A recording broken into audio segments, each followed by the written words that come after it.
Shalom saudaraku, kebenaran hari ini berjudul Dimiliki oleh Allah. Ketika seseorang menerima Yesus sebagai Tuhan dan Juru Selamat, maka ia harus memberi dirinya dimiliki oleh Allah. Dalam Galatia 2:20 dikatakan, "Namun aku hidup, tetapi bukan lagi aku sendiri yang hidup, melainkan Kristus yang hidup di dalam aku.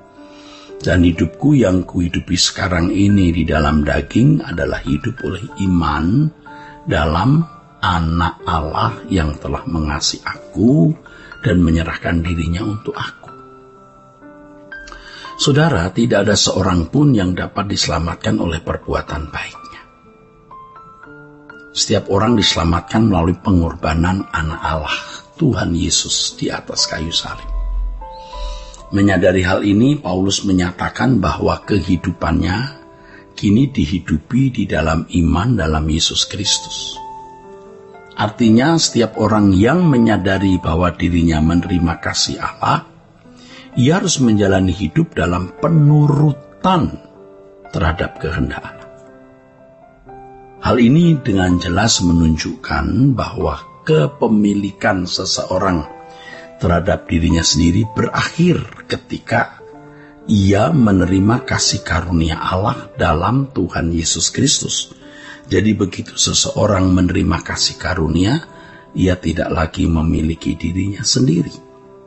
Seluruh segenap hidupnya dimiliki oleh Tuhan. Penghentian kepemilikan diri ini digambarkan Paulus lebih jelas dalam Galatia 5 ayat 24. Demikian bunyinya, "Barang siapa menjadi milik Kristus Yesus, ia telah menyalibkan daging dengan segala hawa nafsu dan keinginannya." Saudaraku, setiap orang yang telah menerima Yesus Kristus dan menjadi miliknya wajib meninggalkan daging dengan segala hawa nafsu dan keinginannya dengan cara menyalibkannya.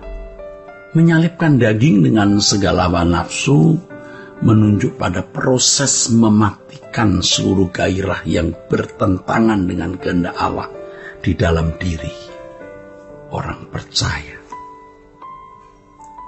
Saudaraku, satu-satunya cara menghentikan kepemilikan diri hanyalah mematikan seluruh gairah yang bertentangan dengan kehendak Allah.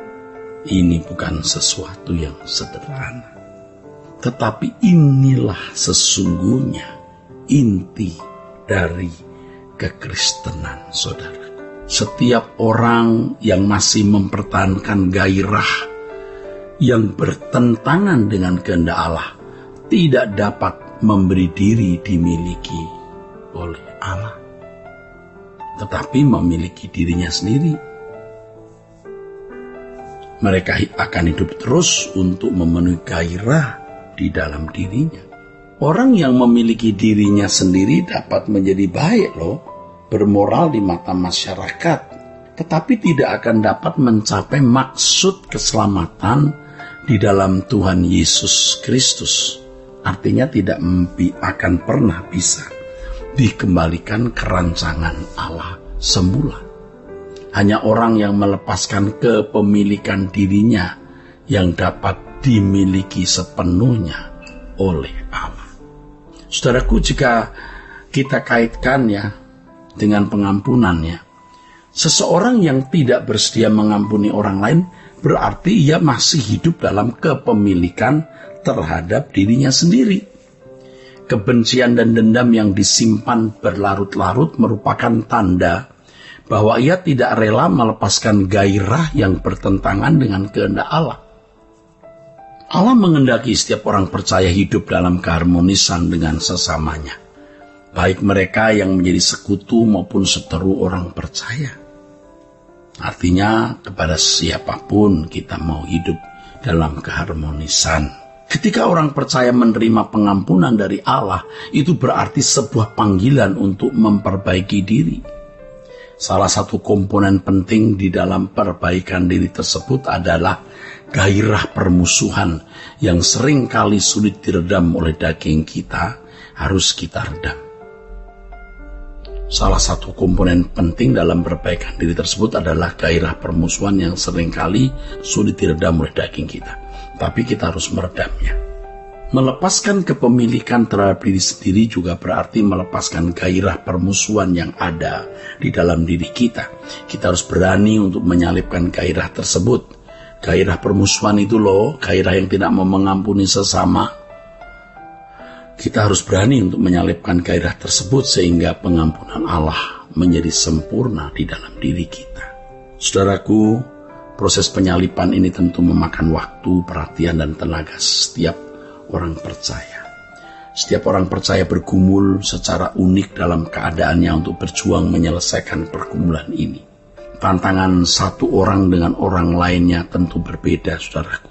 Artinya pergumulan seseorang dengan yang lain dalam menyalipkan keinginan daging ini benar-benar tidak sama. Berbeda, saudaraku. Berbeda. Kepribadian orang yang terbentuk sejak kecil juga sangat menentukan dalam pergumulan untuk menghidupi gaya hidup mengampuni. Kalau dari kecil memang memiliki suasana pahit terhadap orang lain, dilukai dan tidak mengalami pemulihan, tapi selalu ada dalam batin, kadang-kadang sulit sekali hidup dalam pengampunan atau hidup bisa menerima orang lain sebagaimana adanya dan mengampuni.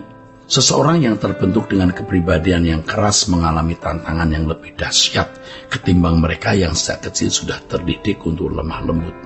Namun bagaimanapun tantangan yang dihadapi seseorang, Tuhan berjanji bahwa tidak ada satu pencobaan pun yang melebihi kekuatan kita. Setiap perkara yang hadir dalam hidup kita termasuk permasalahan yang mengakibatkan pertengkaran pasti mampu kita lewati. Tuhan tidak akan memberikan ujian melampaui kekuatan kita, saudara. Tidak akan pernah. Ya. Tuhan tidak akan memberikan ujian melampaui kekuatan kita. Tuhan sudah menakar kekuatan masing-masing individu. Sehingga ketika terjadi suatu hal, itu semua dalam pengetahuan Tuhan. Hal tersebut pasti dapat dijalani dan menghasilkan kebaikan bagi karakter kita. Oleh sebab itu, saudara, setiap kita harus nekat dalam memilih untuk mengampuni sesama. Terkadang kita bukan tidak tahu bahwa kita harus mengampuni orang yang bersalah kepada kita. Namun kita sering kali lebih memilih untuk memiliki diri sendiri dengan memuaskan keinginan daging dan tidak bersedia mengampuni orang lain. Kita takut untuk dilihat lemah, takut dilihat tidak berdaya, takut dilihat kalah di mata manusia ketika mudah mengampuni.